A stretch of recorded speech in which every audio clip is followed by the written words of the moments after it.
কিন্তু তারা জানেন না যে যে ভারতবর্ষে দাঁড়িয়ে ভারতীয় দর্শনে নাস্তিকতা একটা বড় অংশ জুড়ে আছে।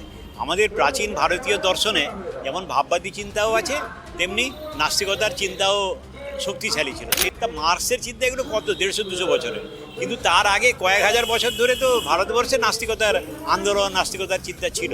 গৌতম বুদ্ধকে নাস্তিক বলা হতো। যারা আত্মাই আছে, যেভাবে এই যুক্তিবাদী বিজ্ঞান মনস্ক মানুষকে খুন করেছে, তো আপনিও তো ধর্মের বিরুদ্ধে বই লিখেছেন।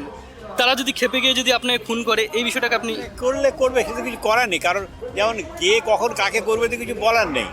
কারণ তাই বলে তো আর ভয় পেয়ে যেমন দাভোলকার কি জানতেন যে ওই সময় তাকে খুন করবে?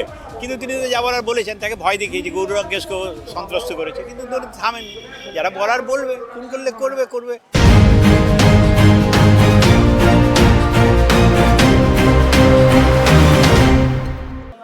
নমস্কার।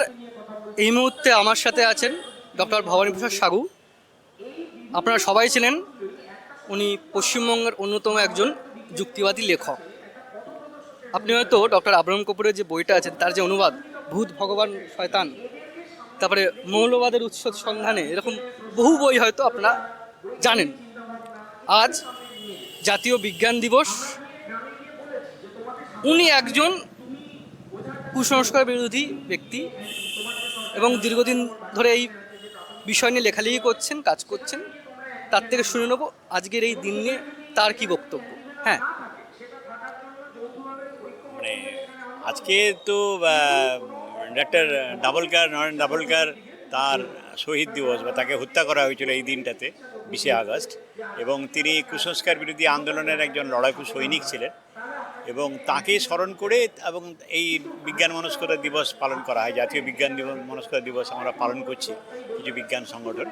এছাড়া গৌরী লঙ্কেশ, কুলবার্গি, এদেরও হত্যা করেছিল এক দুষ্কৃতীরা, যারা অবিজ্ঞানের চর্চা করে বা অবিজ্ঞানের প্রচার করতে চায় যে শক্তি, তারাই তাদের হত্যা করেছিলেন। তাদের বিরুদ্ধে, সেই শক্তির অপশক্তির বিরুদ্ধে এই লড়াই, এই বিজ্ঞান মনস্কতা দিবস।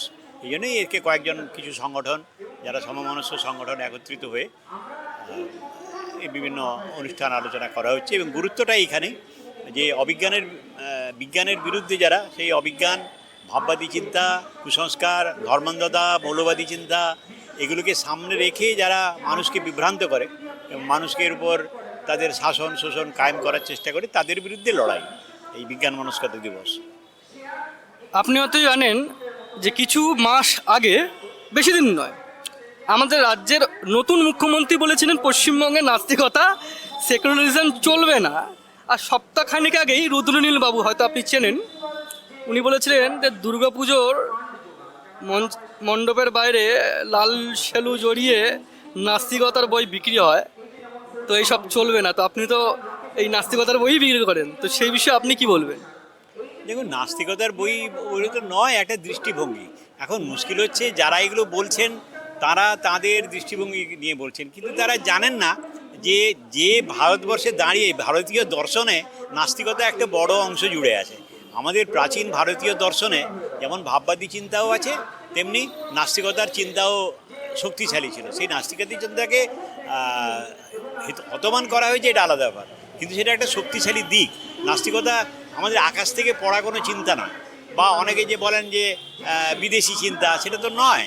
আমাদের সেই 2-2.5 বছর আগে গৌতম বুদ্ধ, জৈন, তারপরে অজিত কেশকুম্মলিন, প্রকৃত কাত্যায়ন, এদের বা পরবর্তীকালে যে চারবাক গোষ্ঠী, তাদের নাস্তিক বলে করেছে। সুতরাং এটা তো ভারতীয়, তখন তো বিদেশি কোনো চিন্তা, তথাকথিত অনেকে বলেন যে মার্ক্সবাদীদের পুজোর মণ্ডপে বিক্রি করাতে হবে। তা মার্ক্সের চিন্তা এগুলো কত 150-200 বছরের, কিন্তু তার আগে কয়েক হাজার বছর ধরে তো ভারতবর্ষে নাস্তিকতার আন্দোলন, নাস্তিকতার চিন্তা ছিল। গৌতম বুদ্ধকে নাস্তিক বলা হতো, অন্যান্য ভারতীয়দের বৃহস্পতি দর্শন, চারবাকের দর্শন, কনাদ, তারপরে কপিল দর্শন, এগুলো তো সব নাস্তিকতারই দর্শন, বস্তুবাদী দর্শন। উদ্দালক, আমাদের যে প্রাচীন উপনিষদে উদ্দালক আরুণী, সেই উদ্দালক তো বস্তুবাদী চিন্তারই প্রচার করেছিলেন, কথা বলেছিলেন।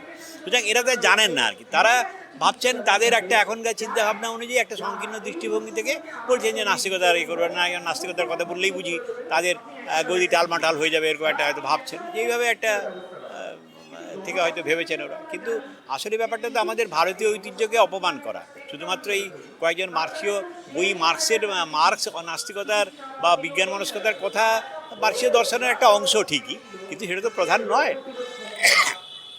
কিন্তু সেইটার কে বন্ধ করা মানে আমাদের ভারতীয় দর্শনের যে বস্তুবাদী দিক সেটাকে অস্বীকার করা, ভারতীয় ঐতিহ্যকে অস্বীকার করা। আপনি ভালো করেই জানেন যে এই পশ্চিমবঙ্গে বা বঙ্গে নবজাগরণ শুরু হয়েছিল, কিন্তু এই যে নাস্তিকতার বিরুদ্ধে বা সেকুলারিজম বিরুদ্ধে, বিশেষ করে নাস্তিকতার বিরুদ্ধে, আমি হয়তো ভারতবর্ষের অন্য রাজ্যের কোনো মন্ত্রী বা মুখ্যমন্ত্রীর মুখ থেকে এত বিরোধিতা শুনতে পারিনি বা ভয় দেখিনি। পশ্চিমবঙ্গের বিজেপি কেন ভয় পাচ্ছে? এখন সেটা কেন পাচ্ছে এটা তো তাদের মনের কথা আমার পক্ষে বলা মুশকিল। কেন ভয় পাচ্ছে, ভয় পাওয়ার কারণ নেই, কিন্তু ভয় পাচ্ছে কারণ তারা হয়তো ভাবছেন যে মানে ভয় পায় মানুষ কখন, যখন নিজের দুর্বল থাকে এবং প্রতিপক্ষ তার থেকে শক্তিশালী, তখন মানুষ ভয় পায়।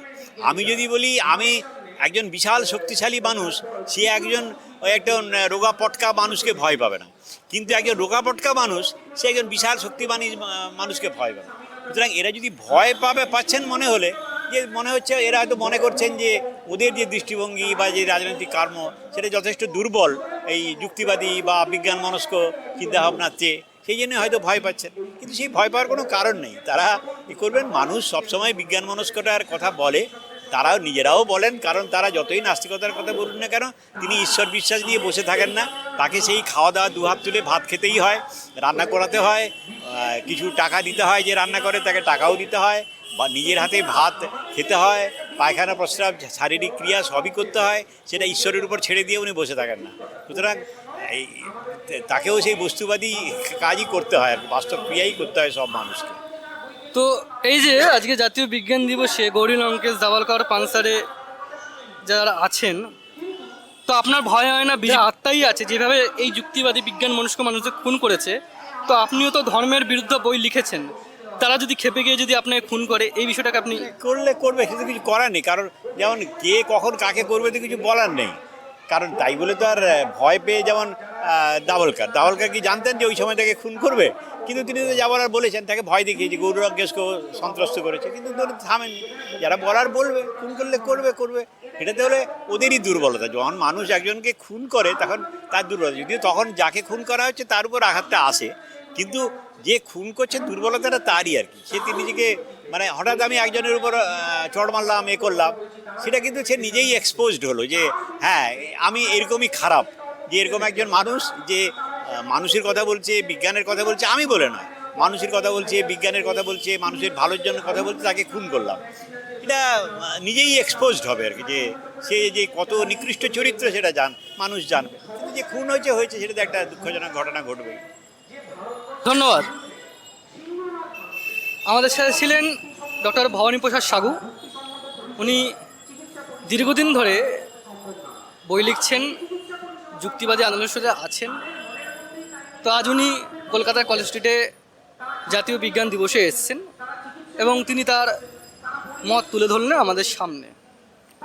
তারপরও কোথাও গিয়ে যে বর্তমান যে পরিবেশ পশ্চিমবঙ্গের, সেখানে আমরা অন্য কোনো মতবাদ নিয়ে এতখানি শাসক দলের মধ্যে ভয় বা উত্তেজনা দেখতে পাচ্ছি না। সেখানে গিয়ে কোথাও গিয়ে একটা নাস্তিকদের বিরুদ্ধে উত্তেজনা আমরা দেখতে পাচ্ছি। তো আগামীর পশ্চিমবঙ্গে নাস্তিকদের কি অবস্থান হবে আমরা জানি না, তবে আমরা জানবার চেষ্টা করতে চাই না। তার কারণ নাস্তিকরা ভবিষ্যৎ নিয়ে ভাবেন, আমি যতদূর জানি তারা বর্তমান নিয়েই বেশি ভাবে। বর্তমান ঠিক থাকলে ভবিষ্যৎও ঠিক থাকবে। আশা করি ভবানী প্রসাদ সাগুর যে বই আছে, মৌলবাদের সন্ধানী হোক বা ভূত ভগবান শয়তান হোক, নতুন প্রজন্ম বইগুলোকে পড়বে, জানবার চেষ্টা করবে। তার কারণ মানুষ যত বেশি পড়বে তত বেশি জানবে।